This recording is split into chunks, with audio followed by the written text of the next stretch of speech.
नमस्कार दोस्तों, स्वागत है आपका टीवी 24 नेटवर्क में और मैं हूं अजय सिन्हा। एक तरफ प्रधानमंत्री नरेंद्र मोदी सौगात मोदी देकर विदेश चले जाते हैं तो भारत में वक्फ बिल पर संग्राम मच जाता है। वक्फ अमेंडमेंट बिल को लेकर वोटिंग होती है। लोकसभा में, राज्यसभा में सरकार जो चाहती थी वो हो गया, लेकिन अब नीतीश कुमार और चंद्रबाबू नायडू की राजनीति पर सवाल खड़े होने लगे हैं। यानी कि सवाल बड़े ये खड़े हो रहे हैं कि क्या बीजेपी ने नीतीश कुमार और चंद्रबाबू नायडू की राजनीति पर फुल स्टॉप लगा दिया है, क्योंकि वक्फ बिल को लेकर जेडीयू और टीडीपी ने बीजेपी का समर्थन किया। इसके बाद से तमाम तरह के आरोप नीतीश कुमार और चंद्रबाबू नायडू पर लग रहे हैं। सवाल यह भी खड़ा हो रहा है कि जब बीजेपी और बीजेपी के सहयोगी दल इस बिल को लेकर विपक्ष के आरोपों को झेल रहे थे, तब प्रधानमंत्री नरेंद्र मोदी विदेश चले गए। उससे पहले उन्होंने सौगात मोदी दी। तो क्या नरेंद्र मोदी अपनी छवि मुसलमानों में चमकाकर नीतीश कुमार और चंद्रबाबू नायडू की छवि को धूमिल करके चले गए? ये भी सवाल खड़े हो रहे हैं, क्योंकि वक्फ बिल को लेकर भविष्य की राजनीति बहुत हद तक तय हो गई है और सबसे बड़ा नुकसान होता हुआ नजर आ रहा है नायडू को और खास तौर से नीतीश कुमार को, क्योंकि बिहार में इसी साल चुनाव होने हैं और 17% के लगभग मुस्लिम वोट बैंक है।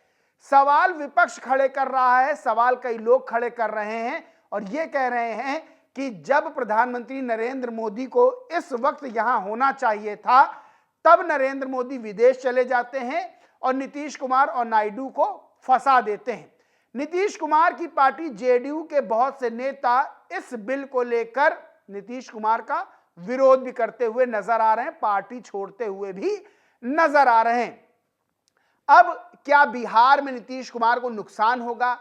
क्या बीजेपी ने अपने सहयोगी दलों को ही फंसा दिया है? ये सब बातें निकलकर सामने आ रही है। आपको बता दें कि नरेंद्र मोदी इस समय थाईलैंड की यात्रा पर हैं। वहां उन्होंने बांग्लादेश के जो अंतरिम सरकार के प्रमुख हैं मोहम्मद यूनुस, उनसे मुलाकात की।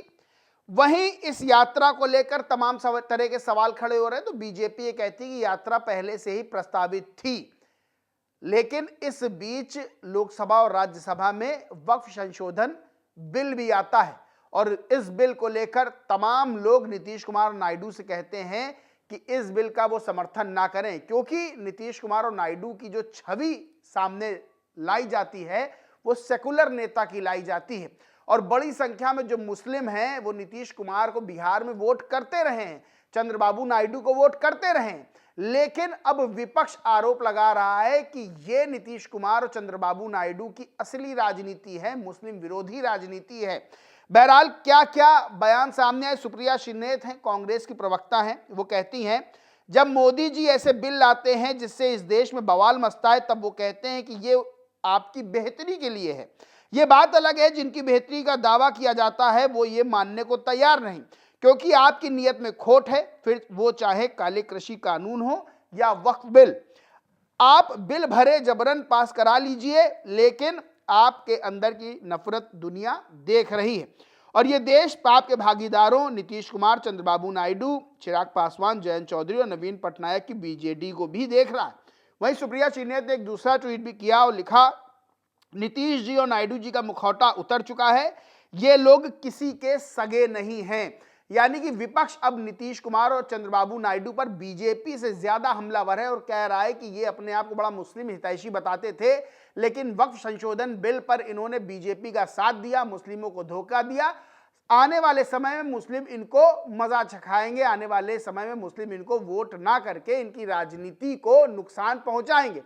लेकिन इन सब चीजों को जब देखें तो सवाल जो विपक्ष लगातार खड़े कर रहा वो ये है कि वक्फ संशोधन बिल पेश होने से पहले 32 लाख मुस्लिम परिवारों को प्रधानमंत्री नरेंद्र मोदी सौगात मोदी देते हैं।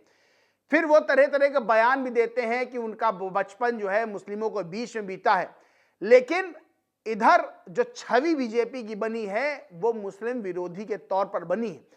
अब वक्फ बिल को लेकर नीतीश कुमार और चंद्रबाबू नायडू भी निशाने पर आ गए हैं मुस्लिमों के, और सीधे तौर पर यह बात कही जा रही है कि राजनीतिक रूप से इनको नुकसान तगड़ा होगा।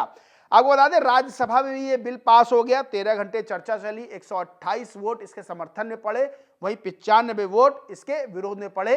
कांग्रेस ने, समाजवादी पार्टी ने और भी तमाम तरह के राजनीतिक दलों ने, AIMIM ने इस बिल के विरोध में वोट किया, इस बिल के विरोध में बयान दिए। वहीं बीजेपी के साथ चंद्रबाबू नायडू, नीतीश कुमार, जयंत चौधरी समेत तमाम राजनीतिक दल, तमाम नेता खड़े हुए नजर आए। लोकसभा में पहले ही पास हो गया था, 288 वोट पड़े थे इसके पक्ष में, 232 वोट इस बिल के विरोध में पड़े थे। लेकिन अब ये बिल कानून का रूप लेता हुआ नजर आ रहा है। लेकिन इस बीच दो बड़े सवाल हैं कि एक, प्रधानमंत्री नरेंद्र मोदी विदेश चले जाते हैं, जब इतने बड़े बिल पर बहस होती है, इतनी बड़ी चर्चा राजनीतिक देश में शुरू हो जाती है, तो वही नीतीश कुमार और चंद्रबाबू नायडू की राजनीति पर भी सवाल खड़े होने लगते हैं। और सवाल ये होते हैं, क्या ये वाकई सेकुलर नेता हैं? क्योंकि विपक्ष लगातार आरोप लगा रहा है, और एक बड़ा सवाल जो विपक्ष और बहुत से लोग खड़े कर रहे हैं कि प्रधानमंत्री नरेंद्र मोदी, बीजेपी ने अपनी स्थिति मजबूत कर ली, लेकिन चंद्रबाबू नायडू और नीतीश कुमार को बलि का बकरा बना दिया। बहरहाल दोस्तों, इस पूरे मामले पर आप क्या सोचते, क्या मानते, कमेंट करके जरूर बताएं। वीडियो अच्छा लगा हो तो लाइक करें, शेयर करें, और चैनल को सब्सक्राइब नहीं किया तो सब्सक्राइब करके बेल आइकन जरूर दबा लें। धन्यवाद।